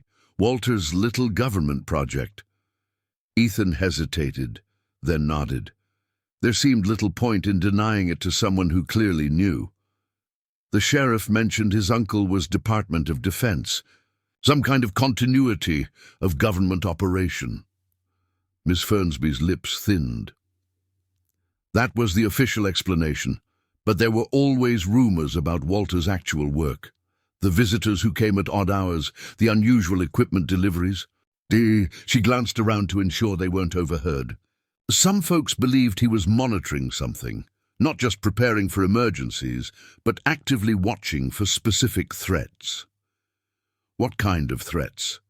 The kind most people would laugh at, she replied enigmatically, until they stopped laughing. Before Ethan could press further, the library door opened and a woman entered. She was perhaps in her mid-30s, professionally dressed in a manner that stood out in the rural setting. Tailored blazer, pressed slacks, leather briefcase. Her eyes scanned the library interior with practiced efficiency before settling on Ethan and Miss Fernsby. The librarian's demeanor changed instantly, her back stiffening. "Can I help you find something?" she called to the newcomer, her tone politely neutral, but eyes alert. "Just browsing, thank you," the woman replied with a smile that didn't reach her eyes. She moved toward the periodical section but remained within earshot. Miss Fernsby turned back to Ethan, her voice dropping to a whisper. "Be careful, Mr. Reeves. Walter wasn't just paranoid. He had reasons for his concerns. Real reasons." She pressed a small, worn book into his hands. "Local history. You might find Chapter 7 particularly relevant to your property." As Ethan thanked her and moved to collect Lily, he felt the newcomer's eyes following him. When they left the library a few minutes later, book in hand, he resisted the urge to look back and see if she was watching. That evening, safely back in the bunker, Ethan examined the book Ms. Fernsby had given him. Clearwater Township, a history seemed innocuous enough, but Chapter 7, titled Unexplained Phenomena, detailed a series of unusual incidents in the area dating back to the 1940s. Lights in the sky, electronic equipment malfunctioning, livestock behaving strangely, and most intriguing, a section about the incident of 1957 when several residents reported an aircraft of unusual design crashing in the woods near what would later become Hargrove's property. According to the book, government officials arrived within hours, cordoned off the area, and removed something under tarps. Residents who asked questions were told it was a weather balloon. The timing could hardly be coincidental. Walter Hargrove had purchased the property that same year, immediately after this incident. As Lily slept in her bunk, Ethan returned to the main room of the bunker, studying the map with its connected pins with new eyes. What if this wasn't just about nuclear war preparations? What if Keystone and the other marked locations were monitoring something else entirely? The combination-locked room seemed to hold the answers, but without the code, it remained inaccessible. The wall safe behind the calendar might provide clues, if only he could find the key. Ethan moved to the desk, carefully examining each drawer and compartment for hidden spaces. Walter Hargrove had been methodical, security-conscious. If he had hidden a key, it would be somewhere logical yet secure. The bottom drawer contained personnel files, background checks on various Clearwater residents, including a much younger Eleanor Fernsby, listed as potential asset. Library provides cover for information gathering. There were surveillance, reports, equipment manifests, and communication logs, the administrative detritus of a government operation spanning decades. But no key. Frustrated, Ethan leaned back in the chair, allowing his gaze to wander around the room. The Kennedy photograph caught his attention again. Hargrove and the president, the White House visible in the background. Something about it nagged at him. Moving closer, Ethan examined the frame. It was heavier than it needed to be for a simple photograph. The back was secured with more screws than standard. Acting on instinct, he carefully removed it from the wall and laid it face down on the desk. The screws came loose easily, revealing not just the back of the photograph but a small compartment built into the frame. Inside lay a single key and a folded note in Walter Hargrove's precise handwriting. In case of situation Omega, open safe first, then room C. May God forgive us for what we've done. The cryptic message sent a chill down Ethan's spine. What had Hargrove and his colleagues done that required divine forgiveness? What was Situation Omega, and had it been activated in 1987? With slightly trembling hands, Ethan took the key to the wall safe. It fit perfectly, turning with a well-oiled click. Inside the safe was a single item, a small leather notebook, its cover embossed with the same eagle and key insignia he'd seen on the classified documents. The first page contained a series of handwritten codes and their corresponding meanings. Emergency, protocols, communication channels, and at the bottom, combinations for secure areas. Room C's combination was listed as 27 to 18 to 3309. Ethan copied the numbers onto a scrap of paper, returned the notebook to the safe, and locked it securely. The key went into his pocket, a responsibility he wasn't sure he wanted but couldn't ignore. Standing before the combination-locked door to Room C, Ethan hesitated. Sheriff Donovan had warned him to leave it locked. Ms. Fernsby had hinted at things most people would dismiss as impossible. Hargrove's note suggested something potentially unforgivable, yet the teacher in him, the part that had always believed knowledge was preferable to ignorance, could not turn away. Whatever lay beyond this door was part of history, perhaps a shadow history not taught in schools, but history nonetheless. And now, by chance or fate, it was his responsibility to understand it. He dialed the combination carefully. 2718 33 9. The lock released with a heavy click. Taking a deep breath, Ethan pushed open the door to Room C, unprepared for the revelation that awaited him, a revelation that would connect his desperate last-dollar purchase to one of the most closely guarded secrets in American history. Room C was nothing like Ethan had imagined. Instead of weapons or communications equipment, he found himself standing in what appeared to be a meticulously preserved research laboratory. The walls were lined with sealed specimen containers, each labeled with alphanumeric codes. Computer terminals from the 1980s occupied one side of the room, their bulky monitors dormant but seemingly intact. In the center stood an examination table, surrounded by sophisticated equipment that looked decades ahead of its time, despite the vintage components. Most striking of all was a large cylindrical chamber at the far end of the room, constructed of what appeared to be reinforced glass and steel. Inside, suspended in a clear solution, floated something that defied immediate categorization, neither fully mechanical nor entirely organic. "My God," Ethan whispered, approaching the chamber. Slowly. The object within was approximately 2 feet long, with a metallic outer shell that had partially deteriorated to reveal complex internal structures unlike anything he had seen in any earthly technology. Parts of it resembled circuitry, yet other components had an almost biological quality to them. A plaque mounted on the chamber's base read, "Artifact Alpha 1, recovered July 7, 1957, Clearwater Site, Presidential Authorization Code 771 JFK. The date aligned perfectly with the incident of 1957 mentioned in the library book. This wasn't just any government bunker. It was a hidden research facility housing what appeared to be, Ethan could barely allow himself to complete the thought, extraterrestrial technology. His teacher's mind, trained to organize information systematically, began connecting the dots. The crashed aircraft of unusual design. The immediate government response. Hargrove's arrival and the construction of this elaborate facility. The direct line to the Kennedy administration, evidenced by the photograph and authorization code. Walter Hargrove hadn't just been a Cold War bureaucrat. He'd been the caretaker of one of America's most closely guarded secrets. A responsibility that had ultimately led to his mysterious disappearance when Situation Omega became potentially active. Moving to the computer terminals, Ethan examined the setup. They were networked together in a configuration that would have been cutting edge for the 1980s.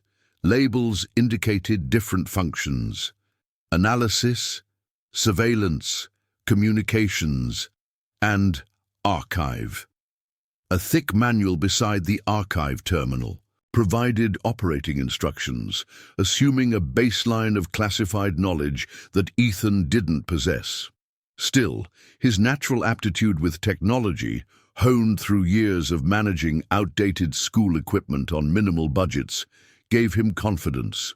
To attempt powering up the system, following the manual's procedures, he initiated the startup sequence for the archive terminal. The machine hummed to life, fans whirring and lights blinking in sequence.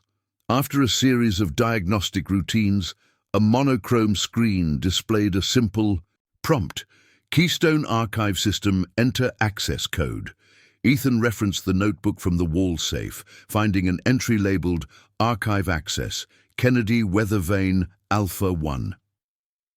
He carefully typed in the code, and the system responded: access granted, welcome Regional Coordinator Hargrove, last login, 05/17/1987, archive ready. A menu appeared, offering options for different categories of records. Ethan selected incident reports and found himself looking at a chronological list of entries dating back to 1957. The earliest was titled simply Crash Recovery and dated July 8, 1957. Ethan selected it, and the screen filled with text. Detailed report of the recovery operation following whatever had crashed in the woods near Clearwater.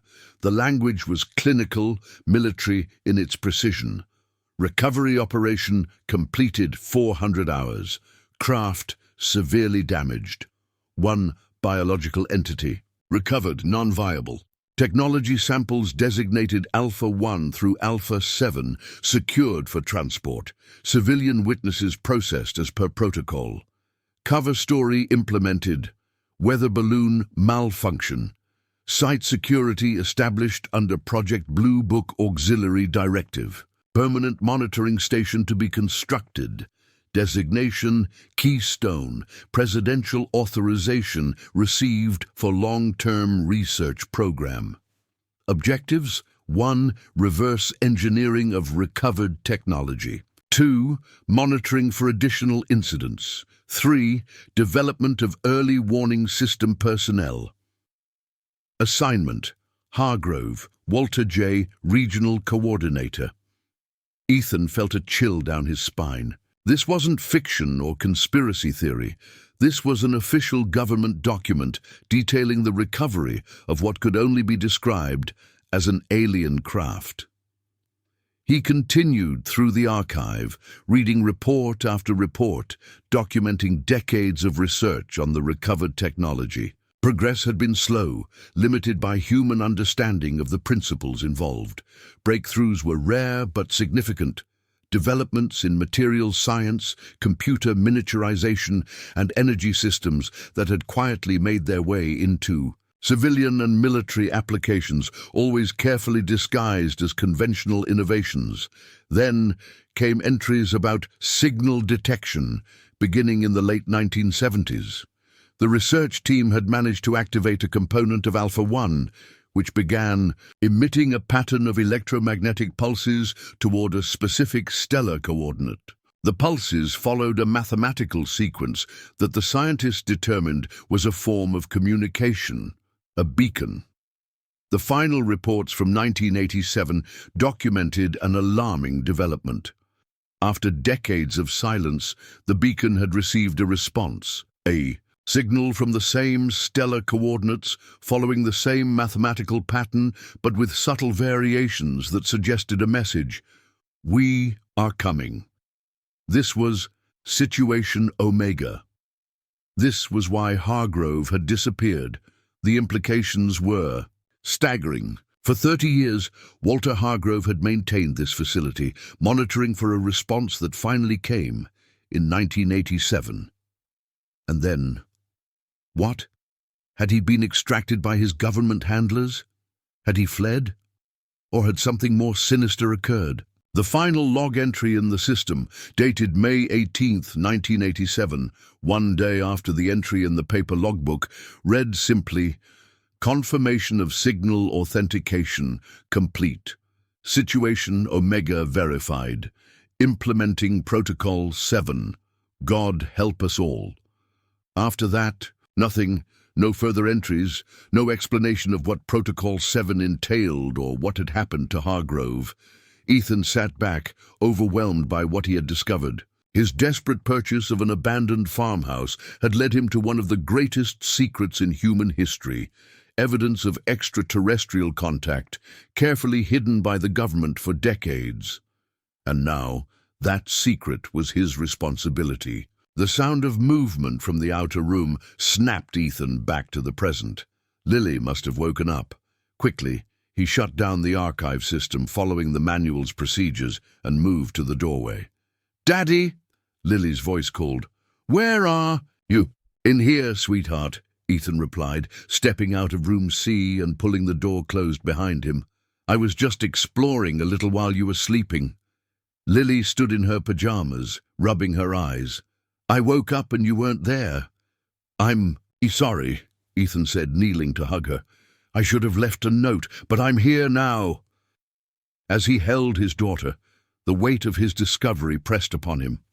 What should he do with this information? Who could he trust? And most importantly, how could he ensure Lily's safety while living above what might be the most significant archaeological find in human history? Morning brought no clear answers, but Ethan's teacher instincts guided him toward a systematic approach. He needed more information before making any decisions. The archive had provided historical context, but he still didn't understand what Protocol 7 had entailed or why the facility had been abandoned. After breakfast, while Lily was occupied with drawing pictures of their secret spy base, Ethan returned to room C. This time, he ignored the computer terminals and focused instead on the examination table and surrounding equipment. Each piece was labeled with both conventional terminology and special designations related to the research program. One device, labeled EM Spectrum Analyzer, caught his attention. According to its manual, it was designed to detect and analyze electromagnetic signals across a much wider range than conventional equipment. If the beacon within Alpha-1 had been communicating with distant coordinates, this would have been the primary tool for monitoring those transmissions. Following the manual's instructions, Ethan powered up the analyzer. Unlike the archive computer, this device required no access code, perhaps because its function was purely observational rather than providing access to classified data. The machine hummed to life, displays illuminating with scrolling numbers and waveform patterns. Most meant nothing to Ethan, but one reading stood out, a steady, rhythmic pulse that the machine identified as signal alpha prime. According to the reference charts in the manual, this was the signature frequency of the beacon within Alpha 1. It was still active, still broadcasting its mathematical message to distant stars. And most concerning of all, a secondary display, labeled response monitoring, showed another signal, faint but unmistakable, following the same pattern. The beacon was still receiving answers. Whatever had alarmed Walter Hargrove in 1987 hadn't stopped. It had continued in the abandoned facility for decades, unmonitored and unreported. Ethan's hand hovered over the power switch, tempted to shut everything down. But would that make any difference? The beacon had been broadcasting for over 60 years. Shutting it off now wouldn't undo whatever communication had already occurred. Instead, he carefully documented the readings, taking photos with his phone and making notes about the patterns he observed. If he needed to explain this to someone, Sheriff Donovan, government authorities, or even Lily someday, he wanted his observations to be clear and systematic. As he worked, a new sound emerged from the analyzer, a faint beeping that increased in frequency. The response monitoring display showed strengthening signal strength, as if whatever was responding had moved closer or increased transmission power. Ethan's heart raced. Was he witnessing real-time communication with something beyond Earth? Had his activation of the equipment triggered some escalation in the exchange? Before he could investigate further, a more immediate sound demanded his attention, knocking on the farmhouse door above. Quickly powering down the equipment, Ethan hurried out of room C, locking it behind him. "Stay here, Lil," he told his daughter. "I'm going to see who's at the door. Remember our rule about the bunker." "It's our secret," she replied solemnly. "Don't tell anyone unless you say it's okay." "That's right, I'll be right back." Climbing the stairs to the main house, Ethan tried to compose himself.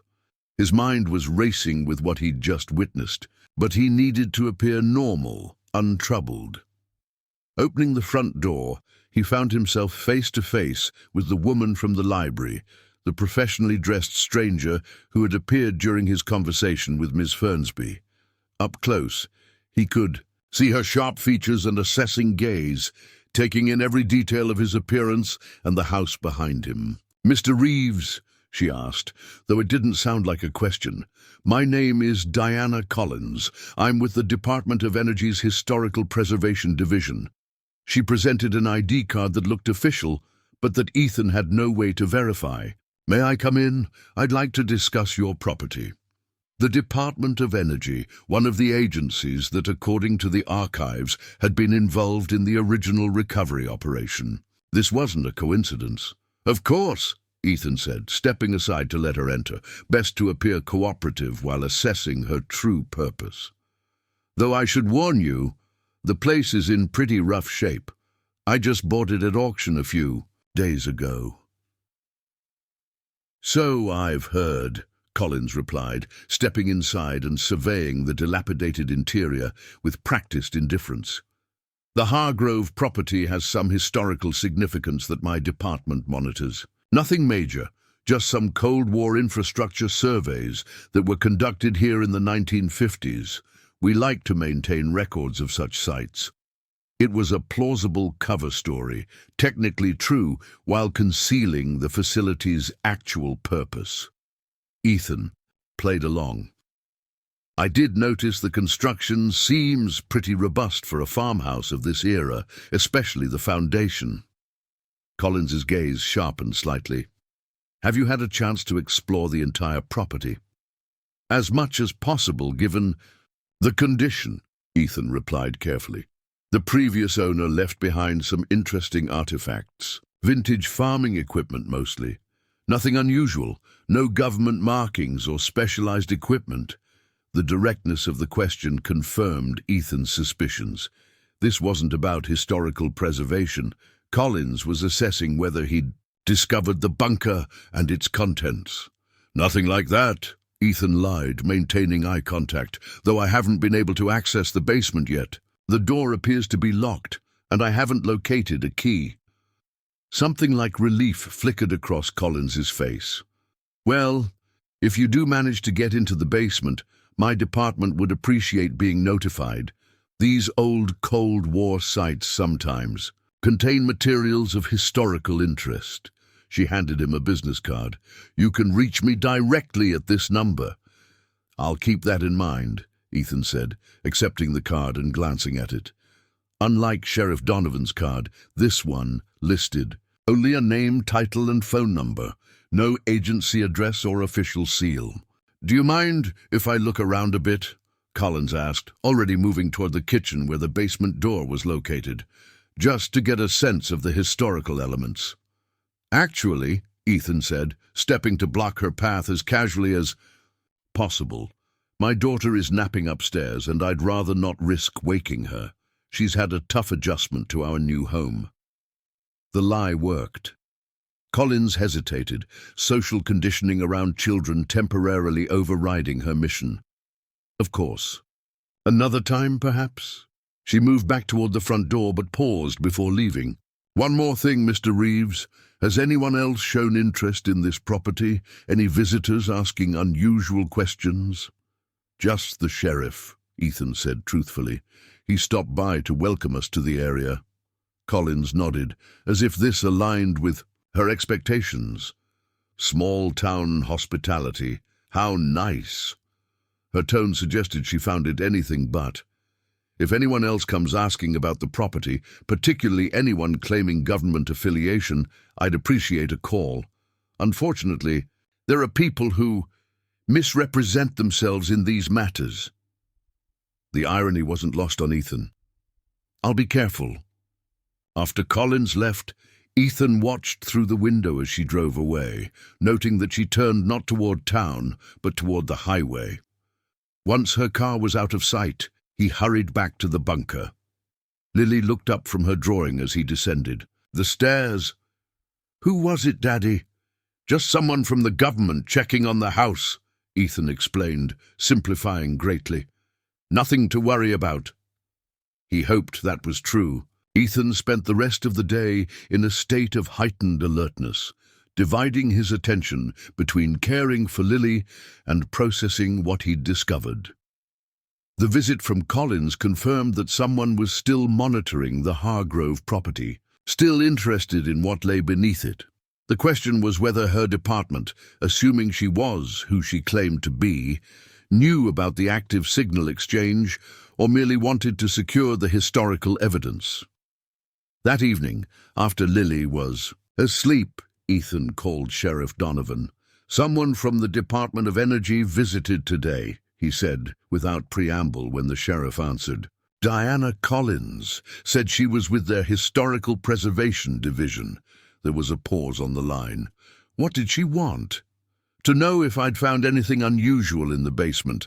I told her I hadn't been able to access it yet. Good, Donovan said, his relief audible. Did she leave? Yes, but I don't think she believed me entirely. She'll be back. Another pause. Mr. Reeves, I need to ask you directly. Have you accessed room C? The question confirmed what Ethan had suspected. Donovan knew more than he'd initially admitted. Yes, he answered honestly. I found the combination. A heavy sigh came through the phone. Then you know what Walter was protecting, what got him reassigned. I have some idea, Ethan said cautiously, aware that phone lines might not be secure. The archive provided context. Listen carefully, Donovan said, his voice dropping. There are competing interests where that artifact is concerned, different factions with different agendas. Walter believed that full disclosure was the only ethical approach, but others disagreed strongly. And Collins represents one of these factions? I don't know Collins specifically, but the Department of Energy has historically advocated for continued secrecy and research. They view it as a technological resource, not a diplomatic situation. The distinction clarified some of the tensions evident in the archived reports. What happened in 1987?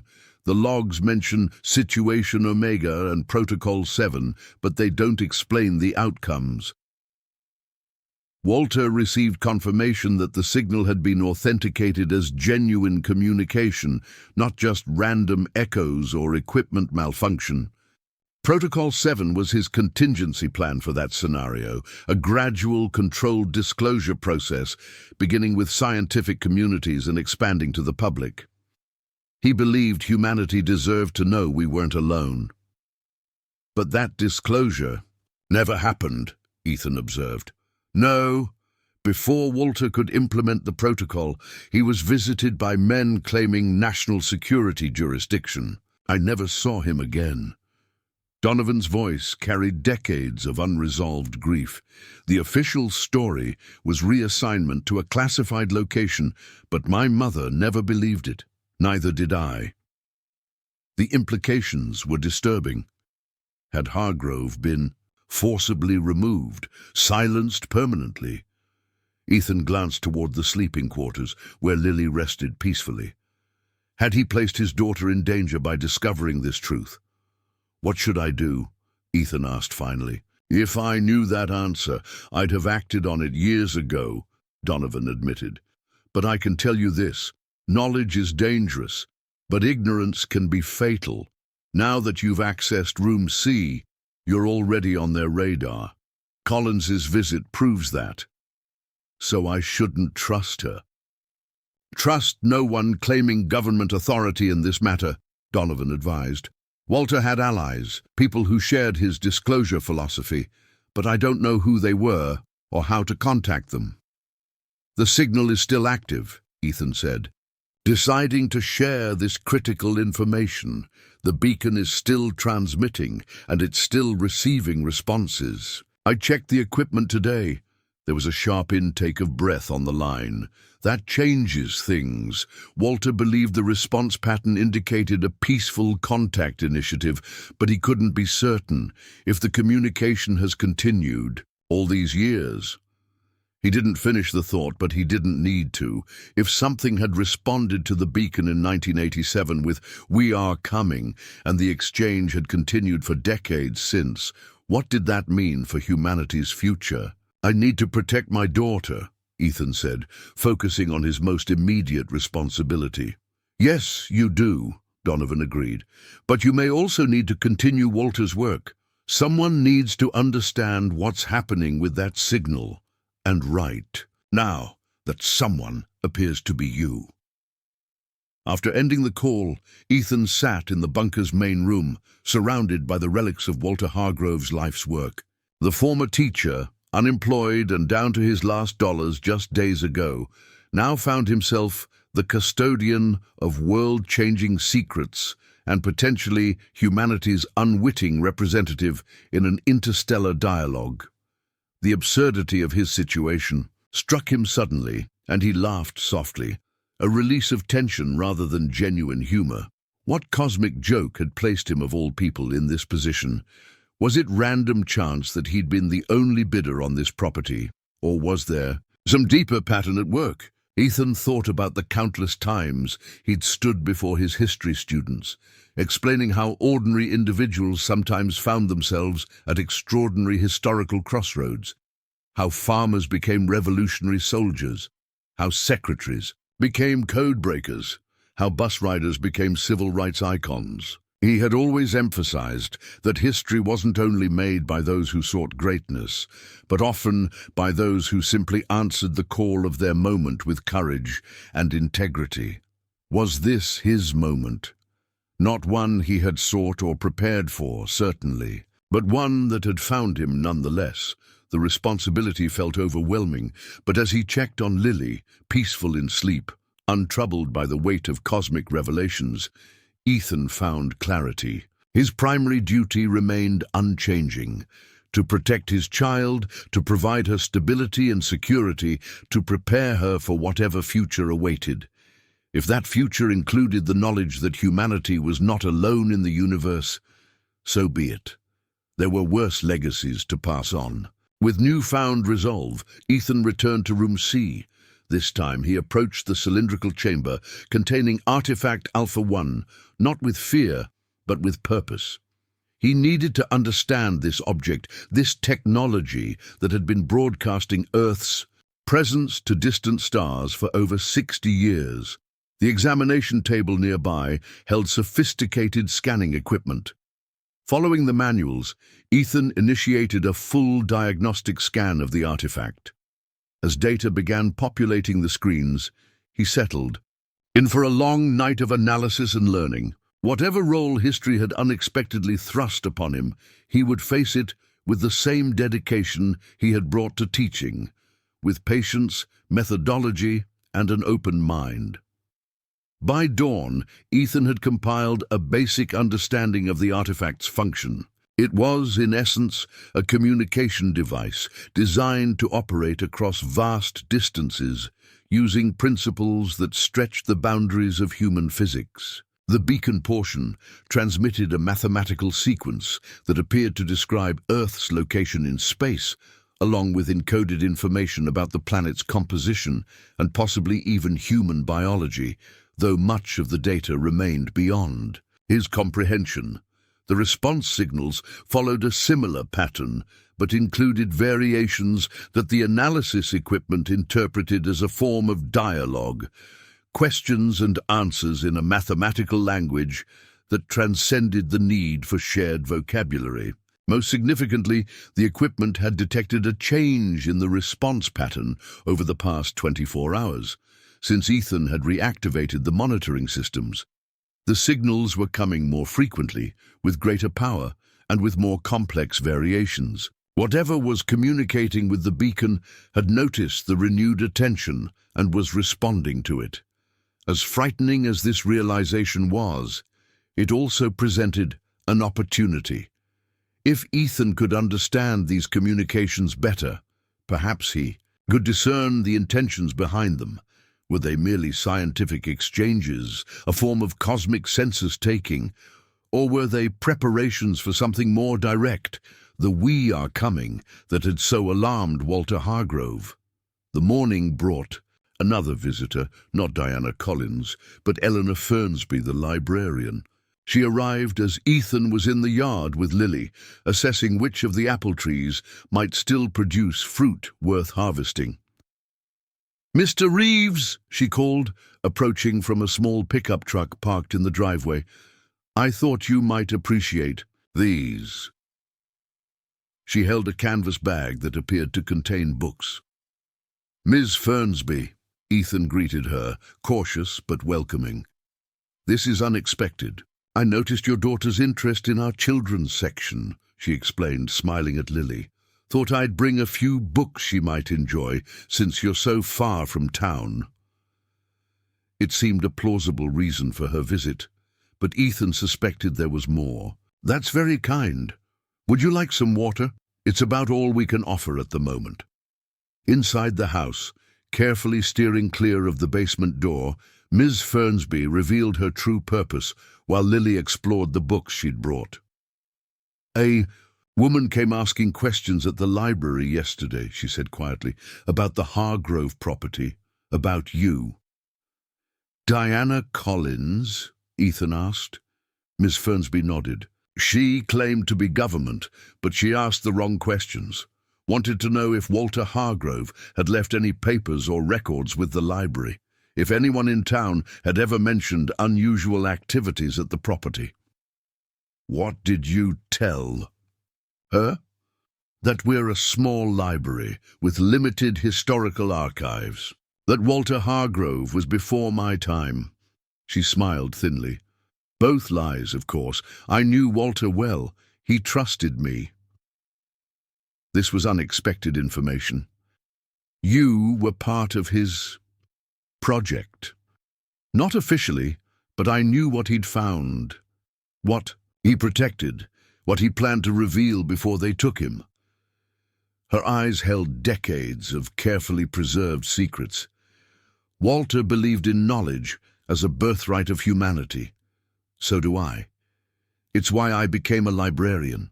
Finally, it seemed, Ethan had found someone who might be an ally, someone who shared Walter Hargrove's philosophy and had been waiting all these years for the right moment. "The beacon is still active," he told her, watching carefully for her. Reaction. Still receiving responses, growing stronger. Miss Fernsby closed her eyes briefly, absorbing this information. "Then we have less time than I thought." Walter believed they would eventually come, not just communicate, that preparing humanity was essential before that happened. "How do we do that?" Ethan asked. "I'm just a history teacher. I don't have the platform or authority to implement Protocol 7. No single person does," she agreed, "but Walter prepared for that too. There's a network, scholars, scientists, journalists, even some within government itself, who've been waiting for confirmation. That contact is imminent. People positioned to help manage disclosure in a way that minimizes panic and maximizes understanding." How do we reach them? Ms. Fernsby reached into her bag and produced not another book, but a small device that resembled an early digital pager. This was Walter's. He gave it to me for safekeeping before he disappeared, said if the signal ever resumed strong activity, I should activate it and give it to whoever held the keystone position. She handed it to Ethan. "That's you now, Mr. Reeves. By whatever cosmic coincidence or design, you've inherited Walter's post. The question is, will you also inherit his mission?" Ethan turned the device over in his hands, a simple technology that apparently connected to a network of individuals prepared to help humanity face its greatest revelation. The responsibility was enormous, the implications global. Yet as he looked at Lily, happily absorbed in one of Ms. Fernsby's books, he found his answer. Whatever came, disclosure, contact, a new chapter in human history, he wanted his daughter to live in a world prepared for it, not one blind to reality. "Tell me what to do," he said. Miss Fernsby smiled, the expression of someone who had kept faith through decades of waiting. "First, activate the pager. Then prepare yourself. Within days, the first members of Walter's network will arrive. They'll help secure the facility, analyze the communications, and begin the careful process of preparing key individuals for what's coming. And Collins, the people she represents. They'll resist, certainly. They've invested decades in secrecy. But Walter believed, and I agree, that the truth has a momentum of its own once it begins to emerge." She reached out and squeezed Ethan's hand. "Courage, Mr. Reeves. You're standing at the threshold of humanity's next great leap forward." As Ms. Fernsby departed, Ethan held the pager, the key to implementing Protocol 7, to fulfilling Walter Hargrove's vision of prepared, peaceful first contact.